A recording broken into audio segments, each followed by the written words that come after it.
want to sort of still keep the bodies in here, and asking Mohamed Salah to sort of defend in these areas isn't a great use of his quality as of yet. So there's a lot to work with, there's a lot to play around with, and it's very, very exciting. I mean, it's a squad that's got so much talent in it now that it's almost, you've got different solutions for different games, and not everyone has to play all at once. We spoke about sort of Liverpool have to compete on all fronts this season after the transfer window they've had.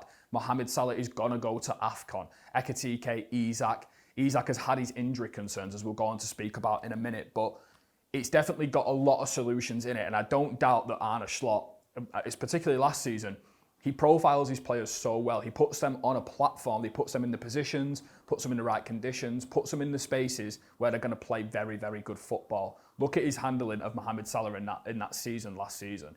Everything for Liverpool was tailored around getting him closer to goal so he could produce elite numbers, and that is what he did. So I'm really, really optimistic for Liverpool. Don't get me wrong, you've signed this much talent. I don't think even if there's like squad complications that it'll fail, because there's that much talent in the team that it's almost impossible to fail. But on top of that, you've now got a manager who knows how to manage his players, platform his players in such a way that, you know, works out for Liverpool as a team. And just before we move on into the final section, which is going to be talking about Alexander Isak's injury concerns and sort of not brushing over them, but giving him a bit of context, I want to say that Arne Slot has already talked about Hugo Ekitike potentially playing on the left side. He said, I see Hugo mainly as a number 9 that could also play from the left or together with a number 9. We need to have one more attacker at least. So we're talking about a player here, as we mentioned just before this segment started, can we play multiple positions as a forward? He's a very, very versatile forward. He's not someone that's sort of restricted by angles, biases. He doesn't have to play in certain zones. He's a very, very sort of free footballer, if that makes sense. So I don't doubt that Hugo Ekitike might be, a little bit disgruntled by the signing of Alexander Isak, but I think in his head, as we've seen him speaking after his performance at Bournemouth, he's a very, very hard-working guy. He always wants to better himself. He always wants to make them sort of sacrifices for the team.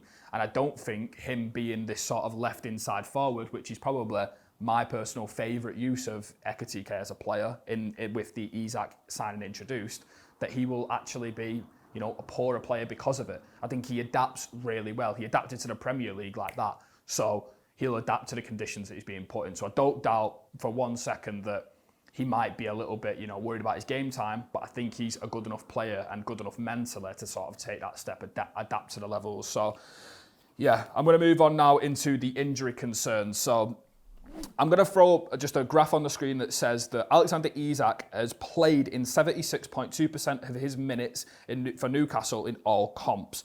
Now, but just below that, we can see that he's only started in 66% of his games. Now, he's been at Newcastle for 3 full seasons. So we're talking about a player here who missed starting-wise 1 season of football out of every 3 seasons at Newcastle. Now, Liverpool have obviously had a really good sort of adaptability in their team to limit the amount of muscle injuries. So Isak's majority of his injury concerns are actually groin injuries and muscle injuries. Now, Liverpool, when they appointed their sort of sports scientist, their muscle injuries went down by 60%. And I'm not sure if it was the more controlled manner from Arne Slot to play a little bit more, you know, slow, dictating the tempo, especially in the first season, and saving legs and defending a little bit deeper and stop playing this sort of gung-ho pressing style.